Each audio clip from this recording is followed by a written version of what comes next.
Hey guys, it's Jaclyn, and today I wanted to make a video sharing with you guys my tips on going vegan and just kind of sharing my experiences eating a plant-based diet. I know you guys always comment and say that you want to see more vegan related videos, and I'm more than happy to do that. I love talking about it and it's something that I'm super passionate about, but it is worth mentioning that I'm not trying to push my way of eating on anyone else. I would never want to push my way of eating on someone else, just as I wouldn't want anyone else to push their way of eating on me.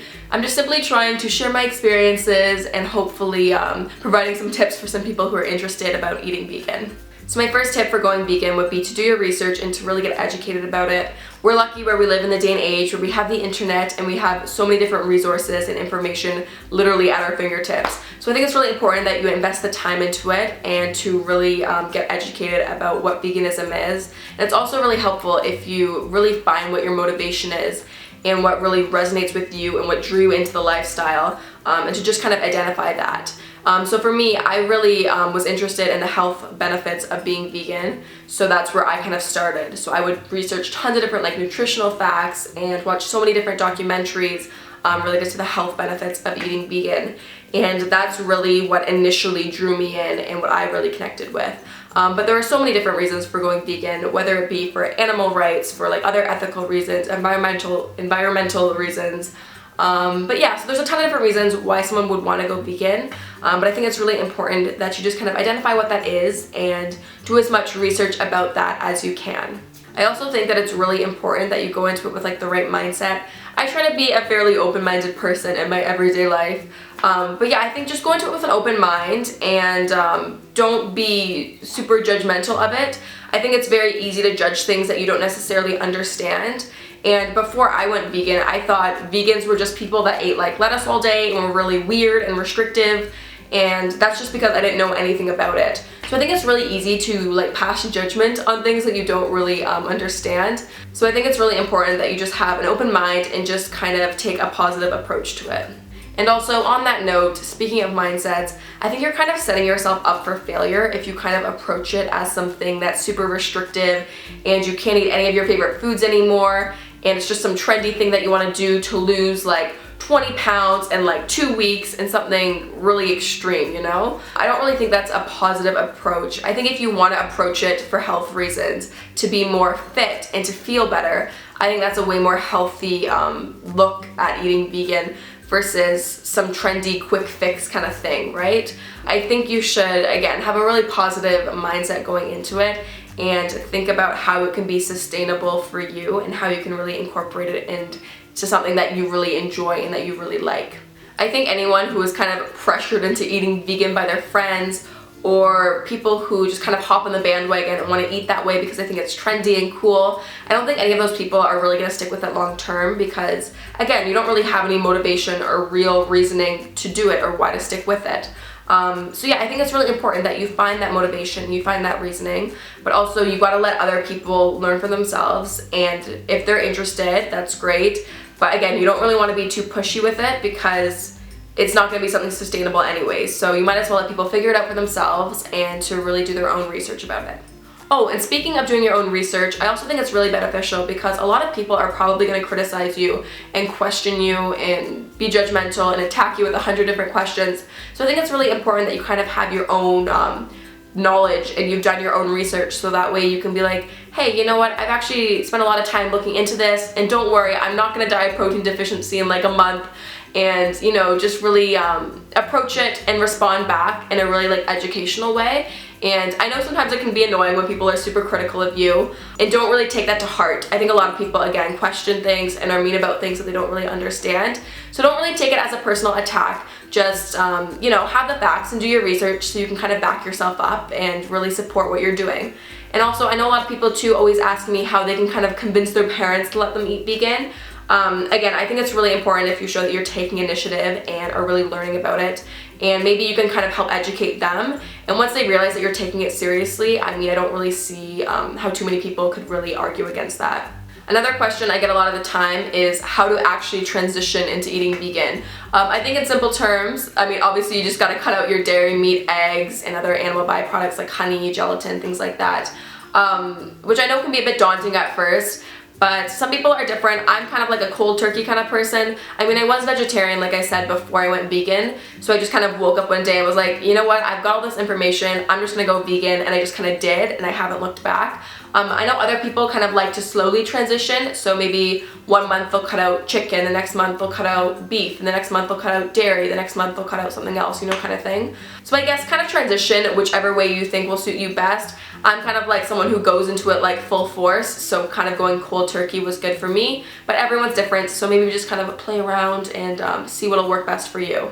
I think my biggest tip on starting to eat vegan is to really make sure that you're eating enough. I think a lot of people, they'll go vegan for a couple of weeks and they'll unintentionally undereat, and then after a couple of weeks they'll get like migraines and they'll be like, oh my god, I'm starving, I can't do this anymore, and then they'll stop eating vegan and go back to eating however they were. So I think the most important thing is to really make sure that you're getting enough calories and that you're eating enough food, basically. A lot of plant-based foods, they're going to be higher in water content and naturally lower in fat and naturally lower in calorie. So you're probably going to have to eat a bigger volume of food than you're used to. So for example, if you used to eat a cheeseburger, that cheeseburger is obviously going to be a lot more dense in calories and higher in fat. So even though it's only this big, it's probably like, I don't know, 900 calories.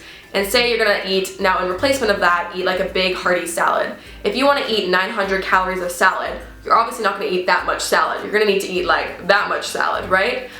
So just to get equivalent calories, you're probably gonna have to eat much larger portion sizes than you're used to.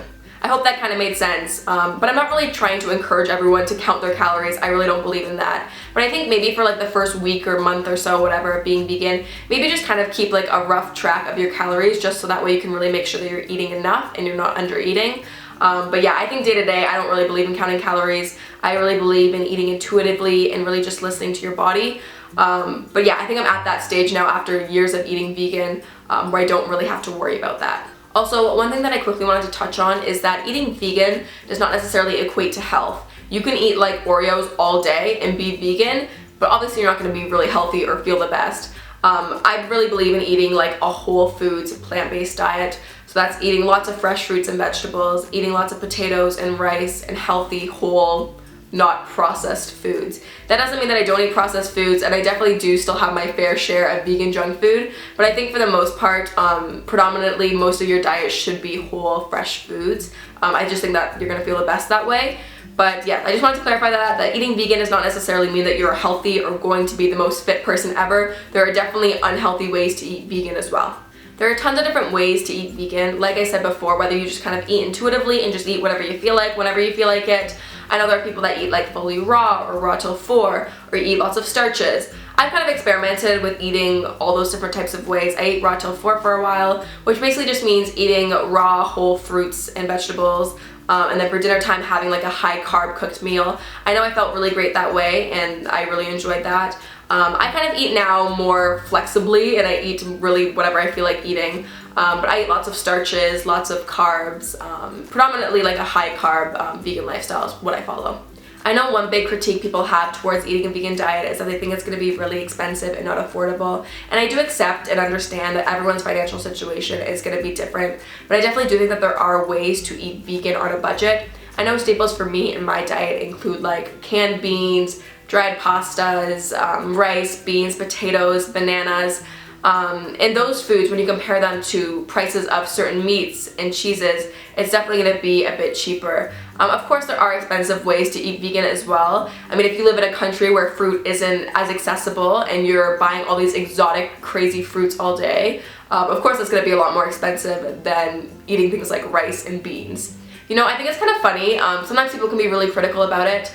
But people won't bat an eye when someone says, oh, I'm going to go out for a smoke, or oh, I'm going to go out and drink, or oh, I'm going to go out and eat McDonald's. And I'm not saying that there's anything wrong with that, but I'm just saying that people don't even bat an eye because we're so used to that, I guess. And when someone says, oh, I'm going to go eat vegan to be healthier, people are like so critical and can like, you know, be really judgmental about it. I do kind of find it ironic how so many unhealthy behaviors are accepted, and as soon as someone says that they want to make a healthy, positive change, people can be very critical about it. But I mean, that being said, I do feel lucky that I live in 2015 and it is more accepted and commonly understood what veganism means now. And I feel lucky that I can go out to a restaurant and there's probably going to be a vegan option there. I think being vegan is more easy now than ever, so I do feel lucky in that sense. So speaking of eating out and going out to restaurants, that kind of leads me to my next little set of tips. I think if the person you're with, if they're not down to go out to a vegan restaurant, which is totally fair, hopefully you guys can kind of compromise and pick a place that has some non-vegan options as well as some vegan options. Like I said, I think this day and age, every place is pretty good at least having 1 or 2 vegetarian or vegan options where you can make some substitutions if you need to. And also if you know beforehand where you're going to be going. So say for example, someone invites you to go out to the Keg. I mean, why a person would invite someone who they knew was vegan out on a date to a steakhouse is beyond me. But if that happens, maybe you can kind of do a little bit of research and Google the restaurant's menu and see what substitutions you can make or where you might have like a vegan option. Also, there's a bunch of really cool apps and vegan websites where you can just kind of like type in the restaurant name or the chain of restaurants and they'll pull up all the options that you have or where you can kind of make substitutions to make it work for you. So yeah, that's normally what I do. And also make sure that you're like pretty vocal with your waiter as well. Most of the time they're really accommodating if you just kind of let them know that you have like special food allergies. That's normally kind of how I approach it. I say that I have food sensitivities or like I have an allergy to something. So for example, say I want to order this salad, but there's tons of feta cheese on it. I'll just be like, hey, just so you know, I have a really big dairy allergy, so I can't have any like milk or cheese on or around this. Can you make sure that there's no feta cheese on this? And most of the time restaurants take that like really seriously, and obviously they don't want to kill anyone, so they make sure that there's like no dairy on it, and they're normally pretty good about it. And sometimes too, the chef will even like come out and be like, hey, I'd like to talk to you about your allergy and see if we can make something so that way you feel really comfortable, which is really great that they do that sometimes as well. At the end of the day though, you do have to accept that sometimes you might have to order like a garden salad with like oil and vinegar dressing, and it might be really boring and it might not fill you up, and it might only be like 3 pieces of lettuce and it's probably gonna be like $25. But at the end of the day, you just kind of have to accept that you're not going to be eating the same way that majority of the people are. So restaurants might not have amazing accommodations for you. And you just kind of have to accept that. It kind of sucks, but that's just the way it is. My advice for you would be to pack some snacks and to plan ahead. I always have like food in my purse or food in my bag because you never know if you'll be staying later somewhere or if you go somewhere and they might not have food. So I always pack like either dried fruits or little granola bars. I always normally have Lara bars on me. They're kind of like these date, fruit, and nut bars. They're really good. So I always have a couple of those on me just in case I ever get really, really hungry. So yeah, I would just kind of plan ahead and make sure you pack some food in advance just in case, because you never really know. So those are all the tips that I have for anyone who's trying to transition to more of a vegan lifestyle or wants to start eating plant-based. I hope this video helped you out and I hope it gave you some inspiration. If you guys have any other questions, feel free to comment them down below. I will do my best to reply and get back to you. I hope you guys enjoyed this video. Thank you guys so much for watching, and I will see you guys very soon. Bye!